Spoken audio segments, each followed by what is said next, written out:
Ayan, magandang araw po sa ating lahat, mga idol at mga ambayan. Ngayon po ay ihahatid ko po sa inyo yung resulta ng ginawang survey ng WR numero sa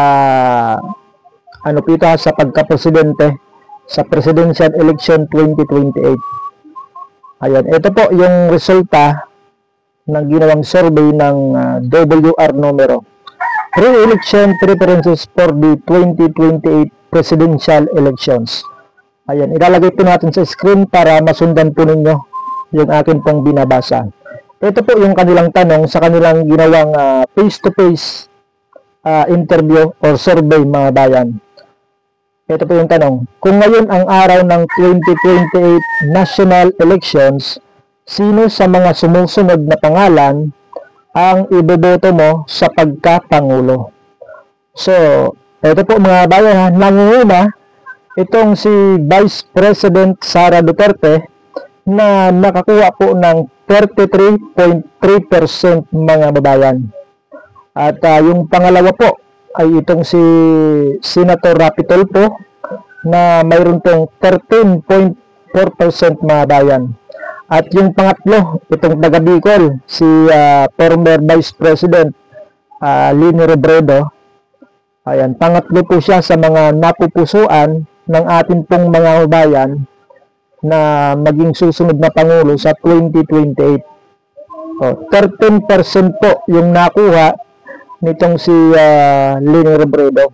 So, hindi po sila nagkakalayo ha, parehong 13%. Itong si Tulfo at si Robredo lumamang lang sa lumamang lang ng 0.4 itong si Rapi Tulfo dito kay Leni Robredo. Ayan, yung pang-apat po na napupusuan ng ating pong mga bayan ay ito pong si Senator Bongo na mayroon pong nakuhang 4%. At yung panglima ay itong si Senator Robin Padilla na mayroon pong nakuhang 3.3%. At yung pang-anim po ay itong si Grace po na mayroon pong 3.3%. So pareho po sila ng nakuha ni Senator Robin Padilla. At yung pang-pito mga bayan ay itong si Senator o si Senadora Hontiveros Risa mga bayan na mayroon pong nakuhang 2.4%. At ang sunod po ay itong si Bam Aquino na mayroon pong nakuhang 2%. At yung sunod po ay itong si Kiko Pangilinan na mayroon pong nakuhang 1.6% po. At yung sunod po ay itong si Martin Romualdez na nakakuha po ng 0.8%. At yung sunod po ay itong si Magalong, si Benjamin Magalong na mayroon pong nakuha ang 0.5%. At yung sunod po ay itong si John B. Crimolia, nakasalukuyang DILG Secretary. Tama ba kung di ako nagkakamali? Itong si John B. Crimolia, kapatid ni Boying Rimulya. Ayan, may nakuha pong 0.3%. At yung hindi pa sigurado ay 22.2% mga bayan. So kung mapapansin nyo mga bayan, ay talaga hong nangunguna itong si Vice President Sara Duterte sa mga napupusuan ng ating pong mga kabayan na maging susunod na presidente sa 2028. So, napakalayo mga bayan ha. Malayo po yung lamang nitong si Sara Duterte dito sa kanyang sinundan na si Rapi Tulfo. 33% yung nakuha ni Sara Duterte, samantalang si Rapi Tulfo po ay 13% mga babayan. So mahigit kalahati yung nilamang nitong si Sara Duterte dito po kay Rapi Tulfo na pangalawa. So tingnan natin dito mga bayan sa Metro Manila tayo. Ito po yung answer po ay 28%. Tapos yung nangungunang pangalan dito ay si Sara Duterte pa rin mga bayan. Talagang malakas. Talagang napupusuan, talagang gustong-gusto ng ating pong mga kababayan kahit sa Metro Manila, ay nangunguna itong si Vice President Sara Duterte na mayroon pong nakuhang 23% mga bayan. At yung pangalawa dito ay itong si Leni Robredo na mayroon pong nakuhang 15% mga bayan. At yung pangatlo ay itong si Rapi Tulfo, 12% po yung nakuha. At yung pang-apat ay itong si Robin Padilla na mayroon pong nakuhang 4% mga bayan. So, dito naman tayo sa rest of Luzon. Sa rest of Luzon mga bayan ay nangunguna pa rin itong si Vice President Sara Duterte. So, mukhang nakikita na natin ha. Mukhang may panalo na sa 2028 mga bayan. So, yung nakuha ni Vice President Sara Duterte ay 20%.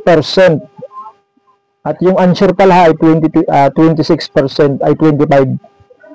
Ayan. So, yung pangalawa po ay si Rapi Tulfo na mayroon pong nakuhang 19%. At yung pangatlo si Leni Robredo na mayroon pong nakuhang 18%. At yung pang-apat si Senator Bongo.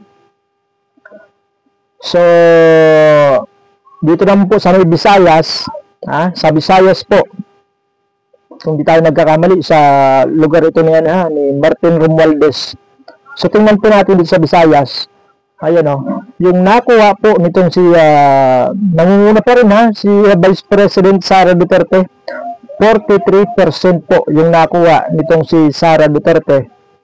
Samantalang yung sunod na pangalan ay itong si Rapi Tulfo na 11% po yung nakuha. So, napakalayo po ng agwat. Napakalayo po ng kalamangan ng porsyento ni Vice President Sara Duterte dito sa pumapangalawa na si Rapi Tulfo, 11%. At yung pangatlo ay itong si Leni Robredo na mayroon pong nakuhang 6% mga babayan. At yung pang-apat po na pangalan ay itong si Bam Aquino na mayroon pong nakuhang 4%. At yung answer po ay 23%. So dito naman po tayo sa parteng Mindanao, sa lugar ni sa lugar talaga ng mga Duterte sa Davao. Ito po, Mindanao tayo. Nangunguna, siyempre, si Sara Duterte na mayroon pong nakuhang 15%, 58% pala mga bayan. 58% mga bayan yung nakuha nitong si Sara Duterte. At yung answer ay 13%. Ayan, yung sunod na pangalan po sa Mindanao ay itong si Leni Robredo na mayroon pong nakuhang 8%. At yung sunod po, pangatlo ay itong si Senator Bongo na mayroon pong nakuhang 5% mga bayan. At yung pang-apat po ay itong si Rapi Tulfo na mayroon pong nakuhang 5% mga bayan doon po sa Mindanao. So sa Metro Manila, sa rest of Luzon, sa Visayas at sa Mindanao ay talagang nangunguna itong si Vice President Sara Duterte. So talagang maraming mga kababayan natin ang nagtitiwala sa atin pong Vice President Sara Duterte. Ayan. So dito tayo mga bayan sa edad naman, sa edad. Kung pagbabasihan po yung mga edad na boboto. Ayan. 30 years old and below. Ito po yung gusto ng mga 30 years old and below. Ayan. Nangunguna po itong si Sara Duterte pa rin. Na mayroon pong nakuhang 36% mga bayan. At yung sunod po ay itong si Leni Robredo na may 17% po. At yung answer pala ay 19%. Tapos yung pangatlong pangalan ay itong si Rapi Tulfo na mayroon pong nakuhang 8% mga bayan. At yung pang-apat na pangalan, si Senator Robin Padilla na mayroon pong nakuhang 5%. So dito naman tayo sa 31 to 59 years old. Kung sino yung mga napupusuan ng mga 31 hanggang 59 yung edad. Ayan. Ito po, nangunguna pa rin si Vice President Sara Duterte na mayroon pong nakuhang 34%. At yung answer ay 23%. At yung sunod na pangalan ay si Rapi Tulfo, 16%. So, halos sobra kalahati yung nilamang ni Sara Duterte dito po sa pangalawa na si Rapi Tulfo. 16% po yung nakuha ni Rapi Tulfo. At yung pangatlong pangalan ay si Leni Robredo, mga bayan, 10% po yung kanyang nakuha. At yung pang-apat po ay itong si Senator Bongo, 4% yung kanyang nakuha. So dito naman tayo sa mga senior citizens na 60 years old and above. Ayan, ito po si Sara Duterte pa rin po yung kanilahong napupusuan. 20% yung nakuha nitong si Vice President Sara Duterte, at yung pangalawa ay itong si Rapi Tulfo, 16% po yung nakuha, at itong si Leni Robredo, 13%, at yung pang-apat po na pangalan si Senator Bongo na mayroon pong 6% sa mga 60 years old and above. So, base po dito sa sa kabuuan ng survey o ng resulta ng survey nitong WR numero, ay talagang namamayagpag yung pangalan ni Vice President Sara Duterte na napupusuan ng ating pong mga bayan, maging sa Luzon, sa Visayas, sa Mindanao, ay talaga hong pangalan ni Vice President Sara Duterte yun pong nangunguna sa 2028 Presidential Election Survey na ginawa po ng WR numero. So, ngayon pa lamang po mga bayan, ay talaga hong nakikita natin medyo maliwanag na, parang may resulta na yung gagawing halalan sa 2028 presidential election.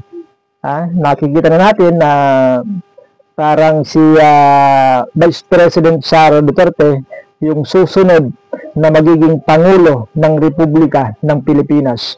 Maliban na lang kung magjikin, kung magjikin ng COMELEC, yun pong resulta ng halalan o botohan sa 2020. Yun po yung ating abangan. At abangan din po natin yung mga ibang nagkakandak ng survey patungkol po sa presidential election survey. Katulad po ng Pulse Asia, Tangery, ayan, lalong-lalo na yung ating pong pinagkakatiwalaan, yung Archlight, sapagkat online po yung kanilahong ginagawang survey, mga bayan. So hanggang dito muna yung ating update, at maraming salamat po sa inyong panonood.